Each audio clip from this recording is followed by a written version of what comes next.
जय हिंद साथियों। आज हम बात करेंगे जो CISF ज्वाइनिंग लेटर के साथ में अटेस्टेशन फॉर्म आया है, इसको कैसे भरें। तो सबसे पहले आपको इस फॉर्म की एक फ़ोटोकॉपी करवा लेनी है, क्योंकि अगर इसमें कुछ मिस्टेक हो जाए तो फिर दोबारा से उस फ़ोटोकॉपी को भर लेना। एक कॉपी करवा के रख लेना अपने पास। और अब बात करते हैं इसको कैसे भरें। तो सबसे पहले यहाँ पे एक 5x7 सेंटीमीटर का एक फ़ोटो बनवा लेना, उसे चिपकाना है यहाँ पे।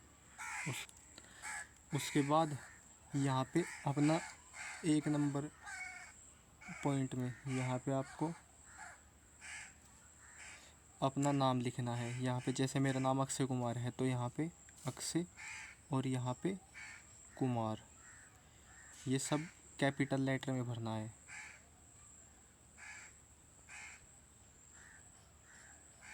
उसके बाद 2 नंबर पॉइंट की बात करते हैं। तो यहाँ पे आपको अपना परमानेंट एड्रेस भरना है।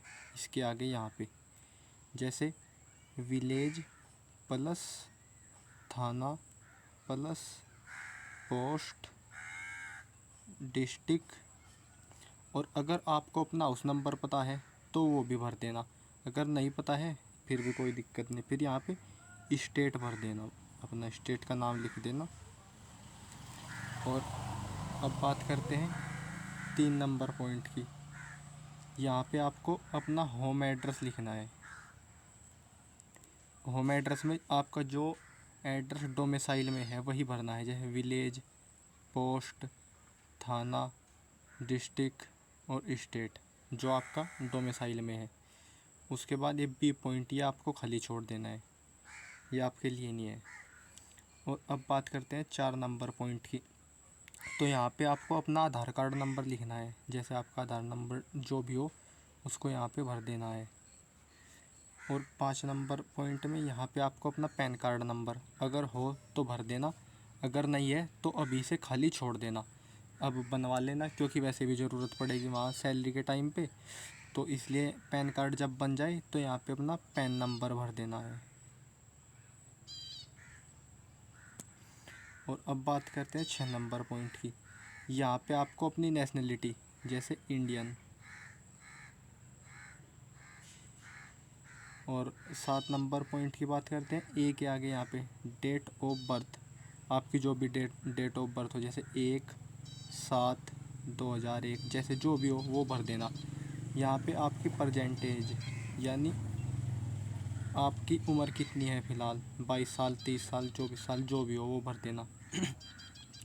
सी नंबर पे एज ऑफ मैट्रिकुलेशन, यानी जब आपने 10वीं पास की थी तब आपकी उम्र कितनी थी वो यहाँ पे लिख देना है, जैसे 16 साल, 17 साल, जो भी थी, 17, 18, जो भी आपकी उम्र थी वो लिख देना है।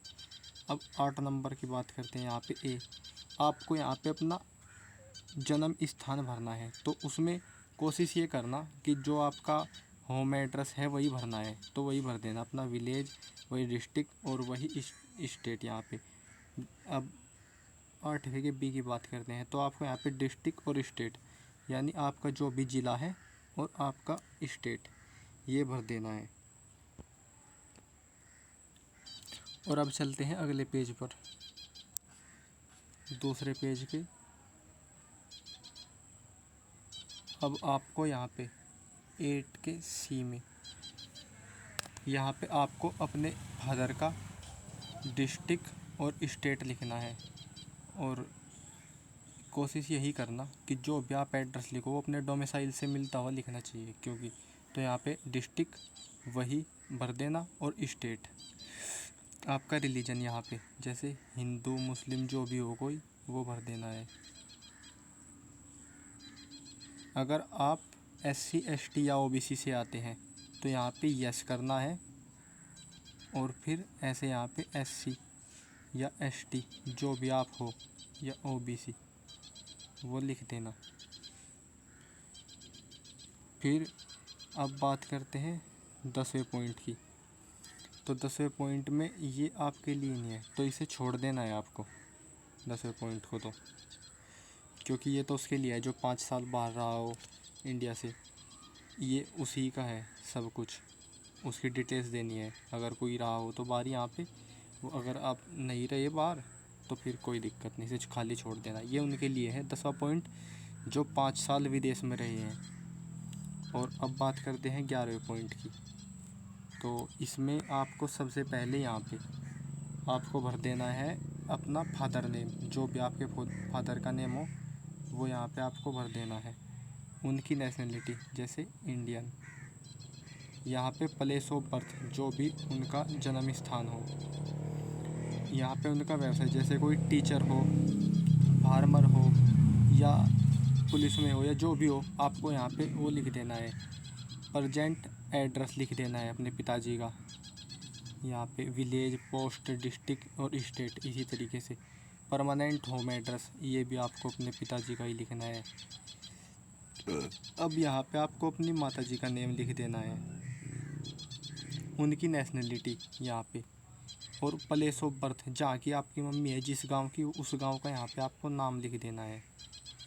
और उसके बाद जैसे मम्मी आपकी अगर हाउसवाइफ है या टीचर है या जो भी है, वो आपको यहाँ पे लिख देना है। अब यहाँ पे उनका प्रजेंट एड्रेस और यहाँ परमानेंट एड्रेस भर देना है।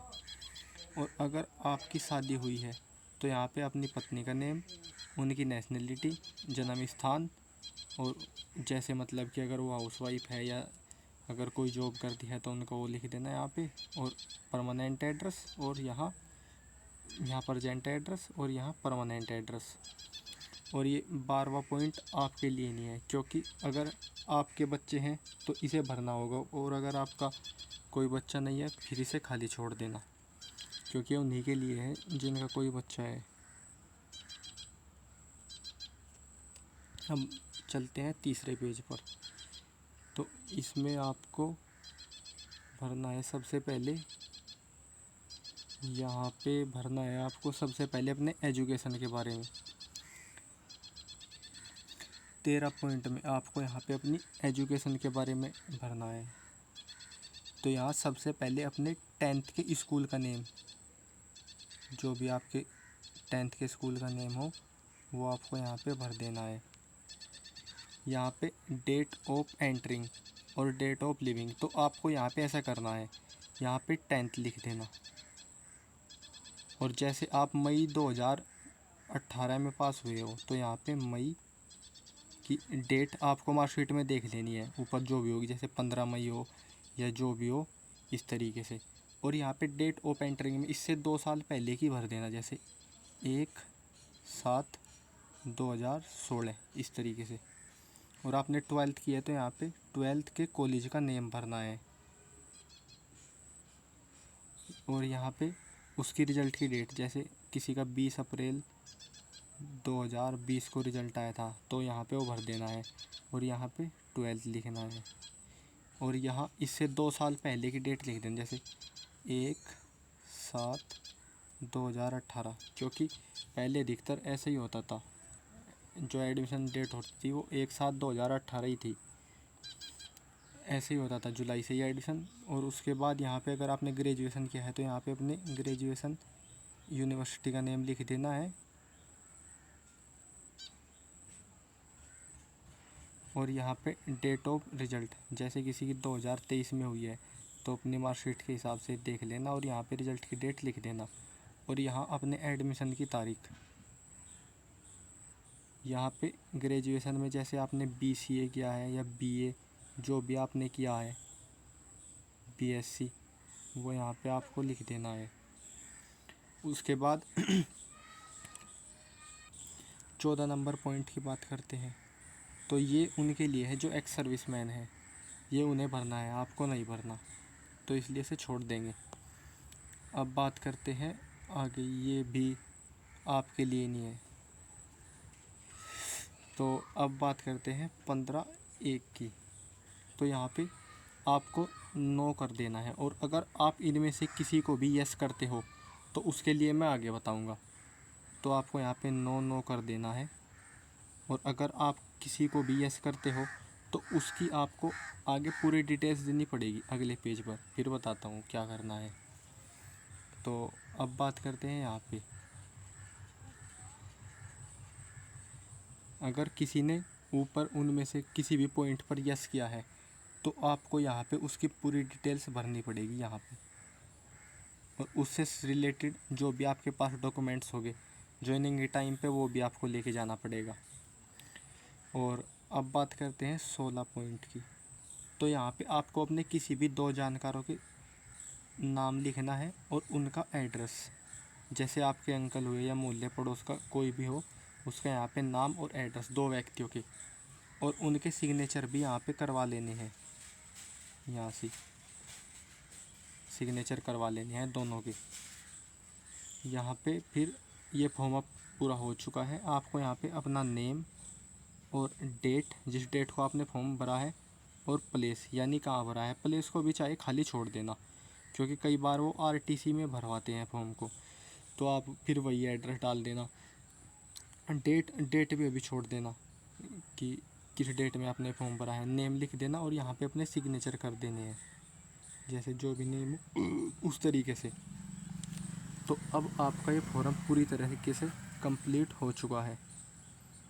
अगर आपको इनमें से कोई भी जानकारी समझ में नहीं आई हो तो आप कमेंट कर सकते हो, उसके माध्यम से मैं बता दूँगा आपको क्या करना है फिर।